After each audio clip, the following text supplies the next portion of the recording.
In the spirit of this being the annual meeting of the Harvard Alumni Association, an organization dedicated to building and maintaining alumni communities that keep alumni connected to each other and to Harvard University, I think this is an opportune moment to introduce one of our most extraordinary alumni in the form of a thank you message.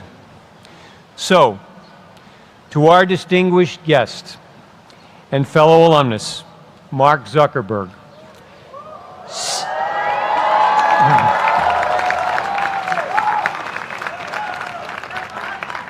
CEO and founder of Facebook, as if I really needed to say that, I say, thank you, sir, from the 330,000 members of the Harvard alumni community for recognizing the importance of human connection in improving the quality of our lives by creating highly innovative technologies that allow for countless numbers of our alumni and others around the world to enjoy the facile manner in which they are able to create meaningful connections that result in lifelong relationships.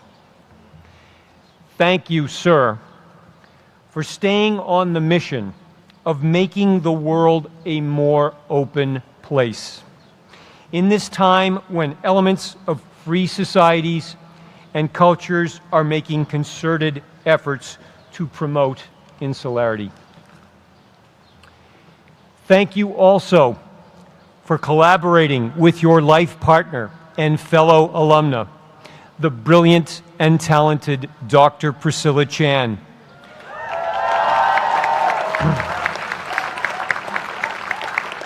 A member of the great Harvard College class of 2007, to create the Chan-Zuckerberg Initiative and sign the Giving Pledge that will provide substantially all of your vast resources to very important initiatives in the fields of technology, life sciences, and education, and as well as the promotion of equality for the benefit of the politically and economically disenfranchised.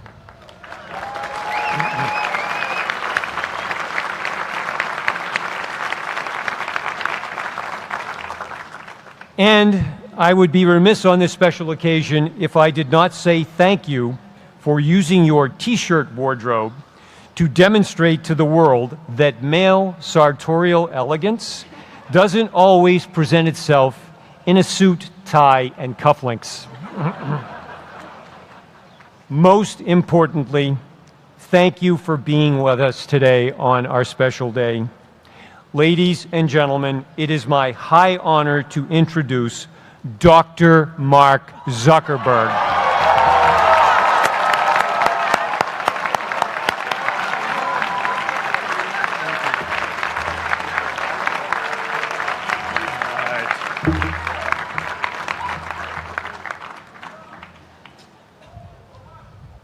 I love this place.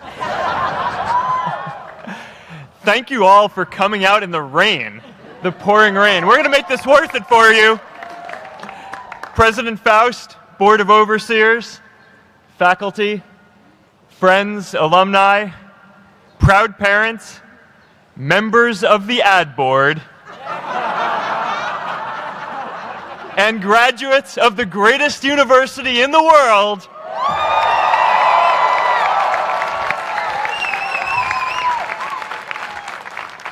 I am honored to be here with you today because, let's face it, you accomplished something I never could. If I get through this speech today, it'll be the first time I actually finish something here at Harvard. Class of 2017, congratulations.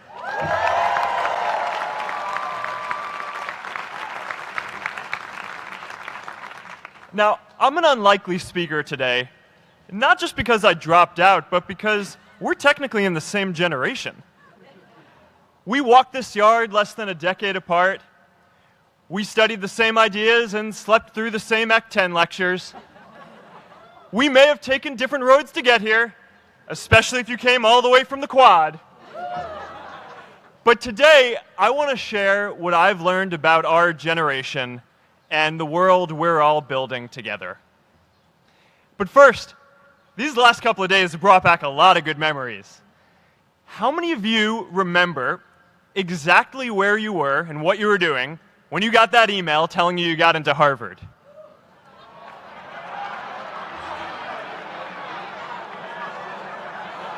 I was playing the video game Civilization, and I ran downstairs and got my dad, and for some reason, his first reaction was to video me opening the email. That could have been a really, really sad video. But I swear, getting into Harvard is the thing my parents are most proud of me for.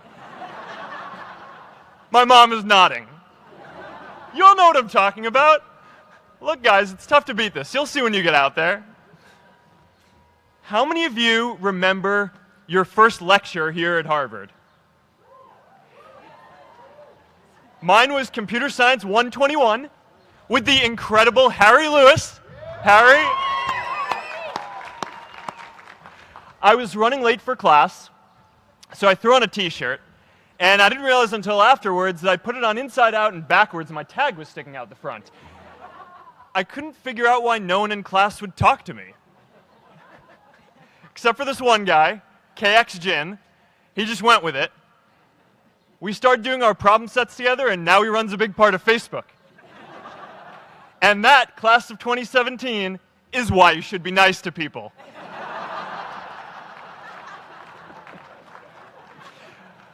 But my best memory from Harvard is meeting Priscilla.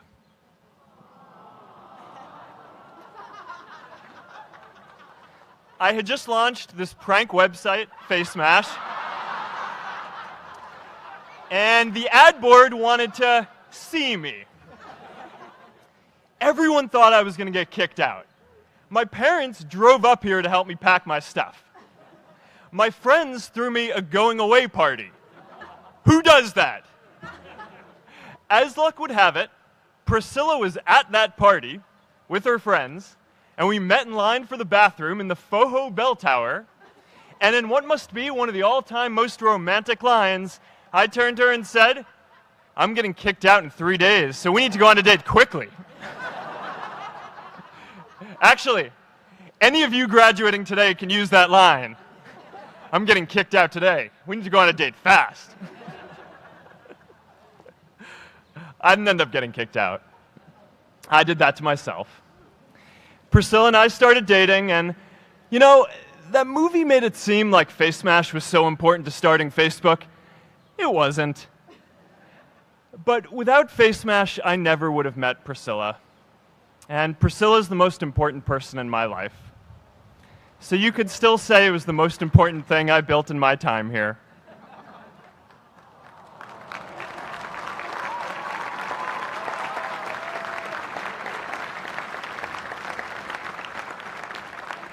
We have all started lifelong friendships here, and some of us even families.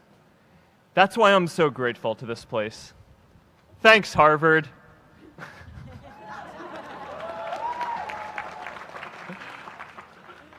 Today, I want to talk about purpose. But I'm not here to give you the standard commencement about finding your purpose. We're millennials. We try to do that instinctively. Instead, I'm here to tell you that finding your purpose isn't enough. The challenge for our generation is to create a world where everyone has a sense of purpose. One of my favorite stories is when JFK went to go visit the NASA Space Center, and he saw a janitor holding a broom, and he asked him what he was doing, and the janitor replied, "Mr. President, I'm helping put a man on the moon." Purpose is that feeling that you are a part of something bigger than yourself, that you are needed, and that you have something better ahead to work for. Purpose is what creates true happiness. And you are graduating at a time when this is especially important. When our parents graduated, that sense of purpose reliably came from your job, your church, your community. But today, technology and automation are eliminating many jobs. Membership in a lot of communities has been declining, and a lot of people are feeling disconnected and depressed and are trying to fill a void in their lives. As I've traveled around, I've sat with children in juvenile detention and opioid addicts who've told me that maybe their lives would have turned out differently if they just had something to do, an after-school program or somewhere to go. I've met factory workers who know their old jobs aren't coming back and are just trying to find their path ahead. For our society to keep moving forward, we have a generational challenge to not only create new jobs, but create a renewed sense of purpose. I remember that night I launched Facebook from that little dorm in Kirkland House. I went to Noakes with my friend KX, and I remember telling him clearly that I was excited to help connect the Harvard community, but one day someone would connect the whole world. The thing is, it never even occurred to me that that someone might be us. We were just college kids. We didn't know anything about that. There were all these great big technology companies with all these resources, and I just assumed one of them would do it. But this idea was so clear to us that all people want to connect. So we just kept working on it, day after day after day. And I know that a lot of you are going to have your own stories just like this. A change in the world that seems so clear that you are sure someone else is going to do it. But they're not. You will. But it's not enough to have that purpose yourself. You also have to create a sense of purpose for others. And I found that out the hard way. You see, my hope was never to build a company. I wanted to have an impact. And as all these people started joining us, I just assumed that that's what they wanted to do too. So I never took the time to explain what it was that I hoped we'd build. A couple years in, some big companies wanted to buy us. I didn't want to sell. I wanted to see if we could connect more people. And we were building the first version of Newsfeed at the time, and I thought, if we could just launch this, it could change how we all learn about the world. Nearly everyone else wanted to sell. Without a sense of higher purpose, this was their startup dream come true, and it tore our company apart. After one particularly tense argument, one of my close advisors told me if I didn't agree to sell the company right now, I would regret that decision for the rest of my life. Relationships were so frayed that within a year or so, every single person on our management team was gone. That was my hardest time leading Facebook. I believed in what we were doing, but I felt alone. And worse, it was my fault. I wondered if I was just wrong, an imposter, a 22-year-old kid who had no idea how things actually worked. Now, years later, I understand that is how things work when there's no sense of higher purpose. So it's up to all of us to create it so we can all keep moving forward together. And today, I want to talk about 3 ways that we can create a world where everyone has a sense of purpose. By taking on big, meaningful projects together. By redefining equality so everyone has the freedom to pursue their purpose. And by building community all across the world. So first, let's take on big, meaningful projects. Our generation is going to have to deal with tens of millions of jobs replaced by automation like self-driving cars and trucks. But we have the potential to do so much more than that. Every generation has its defining works. More than 300,000 people worked to put that man on the moon, including that janitor. Millions of volunteers immunized children around the world against polio, and millions of more people built the Hoover Dam and other great projects. And now it's our generation's turn to do great things. Now I know, maybe you're thinking, I don't know how to build a dam. I don't know how to get 1 million people involved in anything. Well, let me tell you a secret. No one does when they begin. Ideas don't come out fully formed. They only become clear as you work on them. You just have to get started. If I had to know everything about connecting people before I got started, I never would have built Facebook. Movies and pop culture just get this all wrong. The idea of a single eureka moment is a dangerous lie. It makes us feel inadequate because we feel like we haven't had ours yet. And it prevents people with seeds of good ideas from ever getting started in the first place. Oh, and you know what else movies get wrong about innovation? No one writes math formulas on glass, okay? All right? That's not a thing, okay?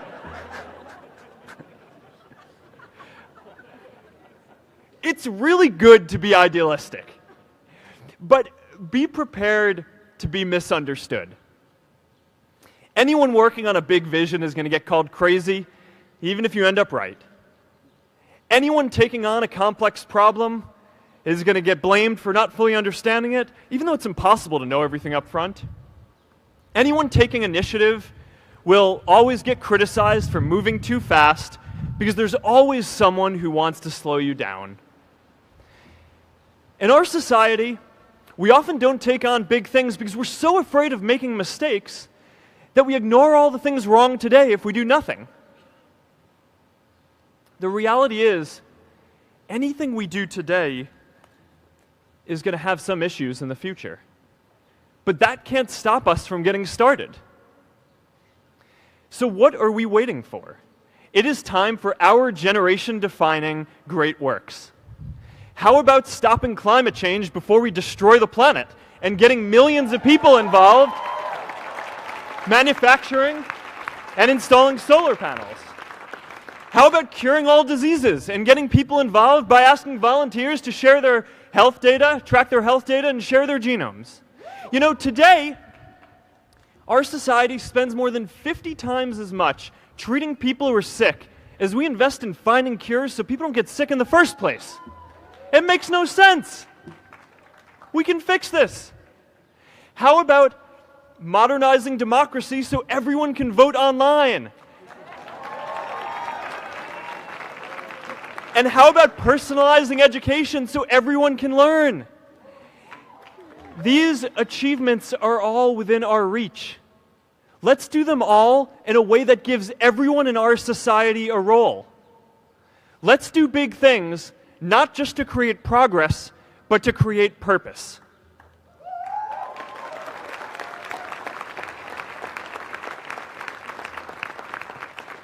So taking on big, meaningful projects together is the first thing we can do to create a world where everyone has a sense of purpose.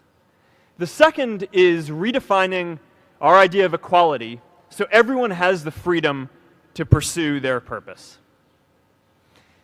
Now, many of our parents had stable jobs throughout their careers, but in our generation, we're all a little entrepreneurial, whether we're starting our own projects or finding our role in another one. And, you know, that's great, because our culture of entrepreneurship is how we create so much progress. An entrepreneurial culture thrives when it is easy to try lots of new ideas.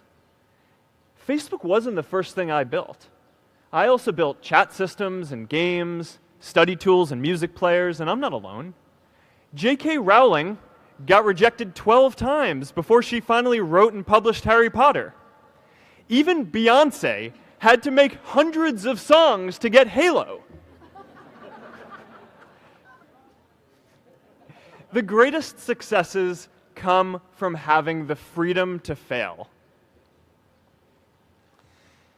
Now, today, we have a level of wealth inequality that hurts everyone. When you don't have the freedom to take your idea and turn it into a historic enterprise, we all lose. And right now, today, our society is way over-indexed on rewarding people when they're successful, and we don't do nearly enough to make sure that everyone can take lots of different shots. Now, let's face it. There is something wrong with our system when I can leave here and make billions of dollars in 10 years, while millions of students can't even afford to pay off their loans, let alone start a business.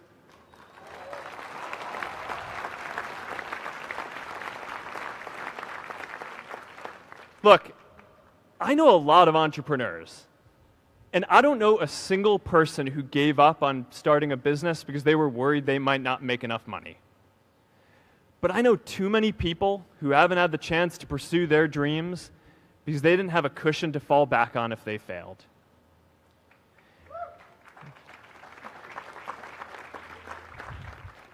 We all know you don't get successful just by having a good idea or working hard. You get successful by being lucky too.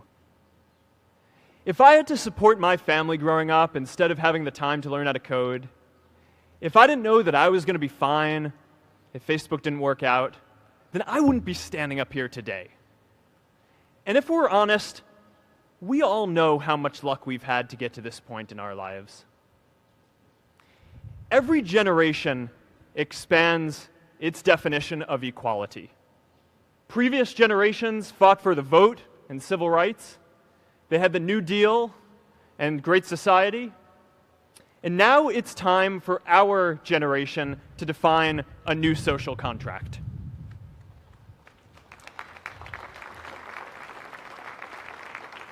We should have a society that measures progress not just by economic metrics like GDP, but by how many of us have a role we find meaningful. We should explore ideas like universal basic income to make sure that everyone has a cushion to try new ideas. We're all going to change jobs and roles many times, so we need affordable childcare to get to work and healthcare that's not tied to just one employer. And we're all going to make mistakes. So we need a society that's less focused on locking us up and stigmatizing us when we do. And as our technology keeps on evolving, we need a society that is more focused on providing continuous education through our lives.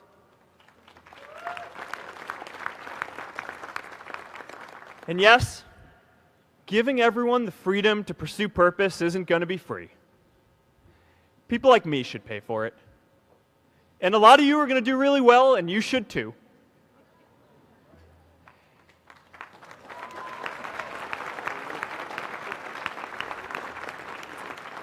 That is why Priscilla and I started the Chan Zuckerberg Initiative and committed our wealth to promoting equal opportunity.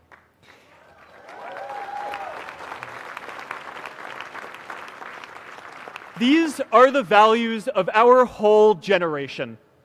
It was never a question of if we were going to do this. The only question was when. Millennials are already one of the most charitable generations in history. In just 1 year, more than 3 in 4 US millennials donated to charity, and more than 7 in 10 raised money for another one. But it's not just about giving money. You can also give time. And I promise you, if you just take an hour or two a week, that's all it takes to give someone a hand and help them reach their potential. Now, maybe you're thinking, that's a lot of time. I'm not sure if I have that much time. I used to think that. You know, when Priscilla graduated from Harvard, she became a teacher. And before she'd do education work with me, she told me that I needed to get my own experience teaching a class. At first, I complained. I said, you know, I'm kind of busy. I'm running this company. But she insisted. So I taught an after-school program at the local Boys and Girls Club on entrepreneurship. I taught those kids lessons on product development and marketing, and they taught me what it was like growing up feeling targeted for your race, and what it's like having a family member in prison. I shared stories of my time in school, and they shared their hope that one day they would get to go to college too. For 5 years, I've had dinner with those students every month. One of them even threw Priscilla and me our first baby shower. And next year, they're going to college. Every one of them, first generation in their families. We can all make time to give someone a hand. Let's give everyone the freedom to pursue purpose, not just because it's the right thing to do, but because when more people can turn their dreams into something great, we are all better for it.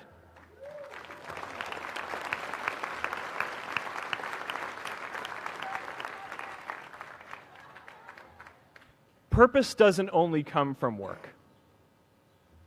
The third way we can create a sense of purpose for everyone is by building community.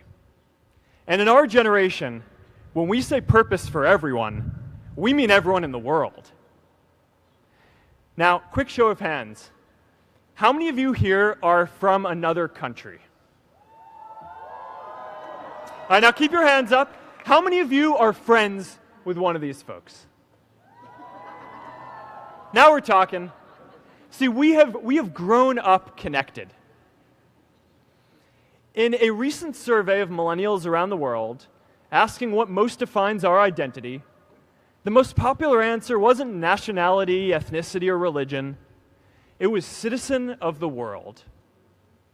That's a big deal. Every generation expands the circle of people we consider one of us. And in our generation, that now includes the whole world. We understand that the great arc of human history bends towards people coming together in ever greater numbers, from tribes to cities to nations, to achieve things that we could not on our own. We get that our greatest opportunities are now global. We can be the generation that ends poverty, that ends disease. And we get that our greatest challenges need global responses too. No country can fight climate change alone or prevent pandemics. Progress now requires coming together, not just as cities or nations, but also as a global community. But we live in an unstable time.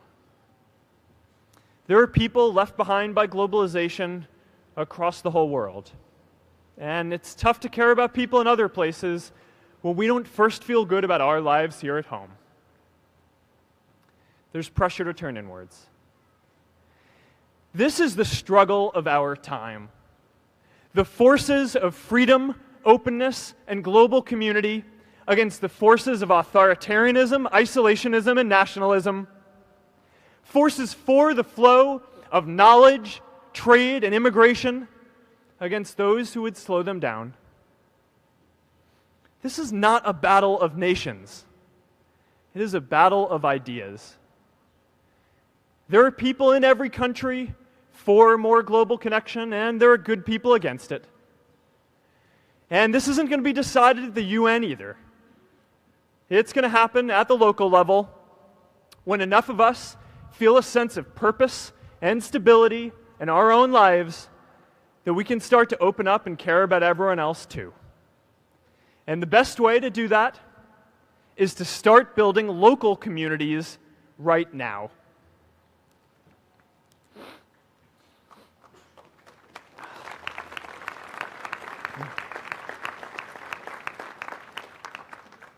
We all get a lot of meaning from our communities.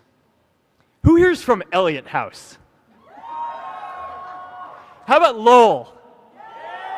I know you guys found community because you literally live right on top of each other. And Mather? I'll just leave that there. Whether our communities are houses or sports teams, churches or a cappella groups, they give us that sense that we are a part of something bigger, that we are not alone. They give us the strength to expand our horizons. And that's why it's so striking that over the past few decades, membership in all kinds of communities has declined by as much as 1/4. That's a lot of people who now need to find a sense of purpose somewhere else. But I know that we can rebuild these communities and start new ones because many of you already are. I met Agnes Agoye, who's graduating today. Agnes, where are you?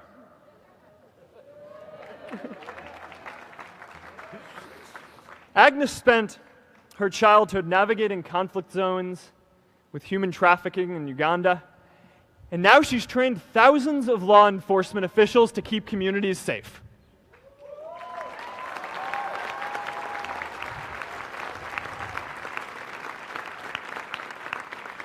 I met Kayla Oakley and Neha Jain. We're graduating today too. Stand up, guys. Kayla and Neha started a nonprofit that connects people suffering from chronic illnesses with people in their communities who are willing to help out.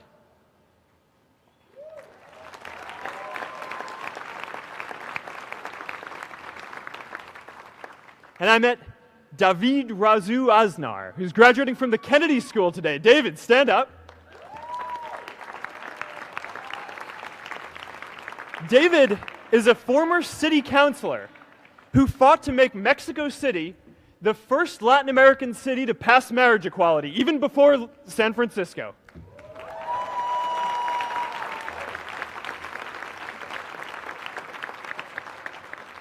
And this is my story too. A student in a dorm, connecting one community at a time and keeping at it until one day we can connect the whole world. Change starts local. Even global change starts small with people like us. In our generation, the struggle of whether we connect more, whether we achieve our greatest opportunities, comes down to this: your ability to build communities and create a world where every single person has a sense of purpose.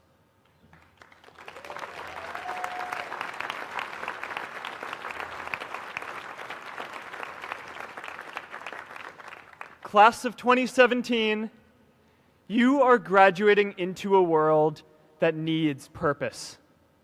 And it's up to you to create it. Now, maybe you're asking yourself, can I really do this? Well, remember when I told you about that class I taught at the Boys and Girls Club? One day after class, I was talking to my students about going to college, and one of my top students raised his hand and said that he wasn't sure he could go to college because he's undocumented. He wasn't sure if they'd take him. Last year, I took him out to breakfast for his birthday, and I wanted to get him a gift, so I asked him what he wanted, and he just started talking about struggles that he saw other students in his class facing, and finally said, "You know, I'd really just like a book on social justice." I was blown away. Here is a young guy who has every reason to be cynical. He wasn't sure if the country he calls home, the only one he's known, was going to deny him his dream of going to college. But he wasn't feeling sorry for himself. He wasn't even thinking of himself. He has a greater sense of purpose, and he's going to bring people along with him. It says something about our situation today that I can't even say his name because I don't want to put him at risk. But if a high school senior who doesn't know what the future holds for him can do his part to move the world forward, then we owe it to the world to do our part too.